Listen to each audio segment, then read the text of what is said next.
Nah, sekarang organisasi. Saya mulai masuk ke organisasi. Organisasi apa sehingga dia bisa eksponensial?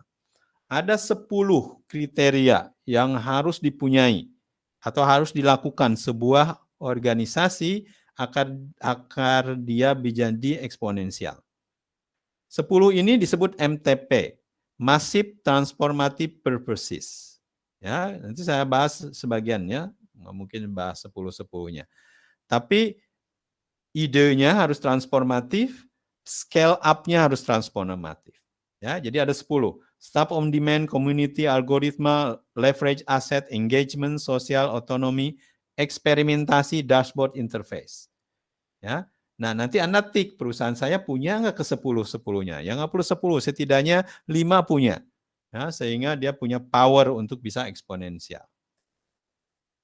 Jadi MTP itu apa? Massive Transformative Purpose itu apa? Adalah higher level atau artinya ruh lah dari perusahaan. Ruhnya harus ada, ruhnya harus benar. Ya, perusahaan itu ruhnya harus benar. Jangan sampai kalau ruhnya salah udah pasti dia nggak bakal hidup dalam 5 tahun. Ya, akan banyak sekali terpengaruh dengan cuaca. Ya. Jadi pastikan organisasi Bapak Ibu tempat bekerja atau yang Anda invest atau yang Anda buat punya ruh yang kekal, higher level of inspirasi. Ya. Seperti apa? Ini contoh. Ya, saya contoh dulu baru nanti ke definisi. Contohnya Google. Kalau lihat visi misinya, itu ruhnya. To organize the world information and to make it universally accessible and useful. Ini kan ruhnya higher level. Udah soulnya di atas. Bukan soulnya ke profit, bukan soulnya ke produk, tapi make a better world, bermanfaat buat orang lain. Ya, itu sebenarnya ruh yang kita cari. Kenapa? Karena future business adalah tentang komunitas. Jadi pastikan ruh kita bisa mengait komunitas. Ya, artinya ruh kita harus bisa membakar komunitas. Kalau ruhnya perusahaan organisasi tidak bisa membakar komunitas, dia tidak bisa hidup lama. Ya. Google demikian, dia bisa hidup lama, dia bisa dipakai sama komunitas karena dia bermanfaat buat komunitas. Dia membakar komunitas. Sama dengan Facebook, give people power to share. Ya, jadi dia ingin memberi internet gratis buat semua orang di seluruh dunia. Seperti itu. Jadi dia empower people, empower komunitas. Sehingga akan lifelong, akan hidup di atas komunitas. Facebook, Airbnb, ya, we believe in a world where people belong di mana saja. Lihat, inilah yang harus dilakukan oleh perusahaan. Rubah ya vision misinya menjadi sesuatu yang komunitasnya akan di mana? Dia angkat komunitas, dia akan menghidupi komunitas, akan membakar komunitas. Kenapa? Karena komunitaslah yang akan membakar perusahaan kita. Ya. Ini Aladiek, saya lihat Aladiek cukup bagus ya, perusahaan orang Australia tapi hidup di Thailand, perusahaannya didaftarkan di Estonia. Ya. Jadi memang international companies, disrupting banking untuk UMKM. Ya.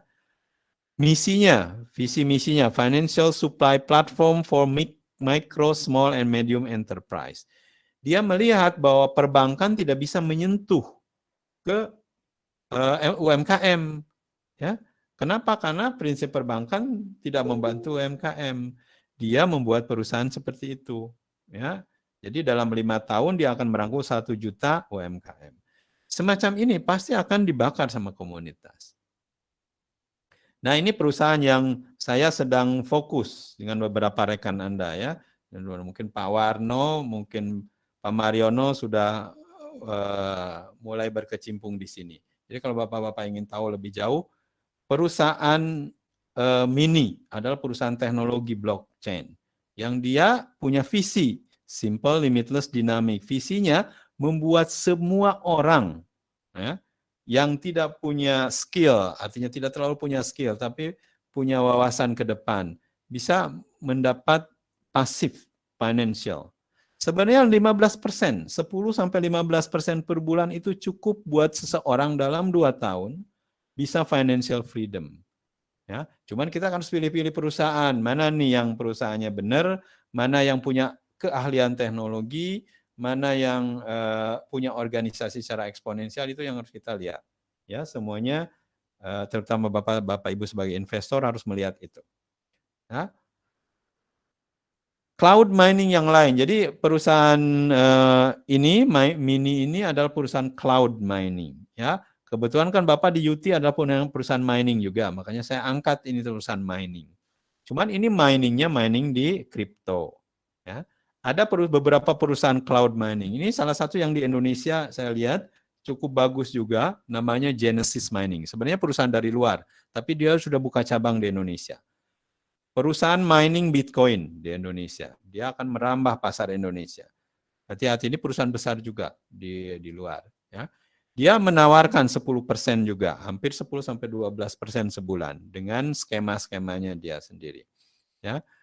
Bapak perlu lihat perusahaan-perusahaan seperti ini, karena siapa tahu bisa membantu kita dalam 2 tahun, Bapak bisa financial freedom. Ya, bisa tambahan income 50-100 dari investasi kita per bulan. Ya, investasinya nggak banyak, 20 juta menurut saya cukup. Ya, secara konsep cloud mining, apapun itu perusahaannya, atau perusahaan nggak perlu cloud, perusahaan apapun aja yang bisa memberikan return 10-15% per bulan, continuously selama 2 tahun, Bapak harus dekatin. Ya, dan buktikan bisa memberikan kita 50 juta sebulan atau 100 juta sebulan. Setelah itu Bapak diversifikasi, jangan sampai di satu perusahaan aja. Ya, nanti bisa perusahaan A, B, C, investasi di beberapa perusahaan. Tapi setidaknya ada satu backbone-nya yang harus dikuasai. Okay? Now let's look at now. What kind of organisasi are you working now? Nah, Bapak perusahaan tempat bekerja sekarang sedang eksponensial atau tidak? Kalau tidak, ya harus dibantu. Kalau tidak dibantu, ya ditinggalkan. Maaf. Artinya ada opsi bahwa punya investasi yang memberikan income yang serupa. Ya. Jadi what kind of organisasi? Bapak bikin bisnis, Bapak Ibu bikin bisnis yang eksponensial. Kalau tenaganya sudah, wah Pak, nggak sanggup saya bikin bisnis, nggak cukup pemikiran saya, nggak cukup waktu saya, investasi. Ya, Anda sebagai investor, karena investor tidak perlu Anda turun ke lapangan, tapi sebagai investor pastikan dapat 10-15% juga, ya, sehingga return-nya sama. Ya, baik sebagai pekerja profesi, nomor 1, baik sebagai pelaku bisnis, nomor 2, atau baik sebagai investor. Ya, nomor 3. Ya, kalau bagus, kalau bisa tiga-tiganya, sebagai profesional juga dapat income, punya bisnis sendiri juga dapat income, sebagai investor juga dapat income, jadi 3 tuh pemasukannya.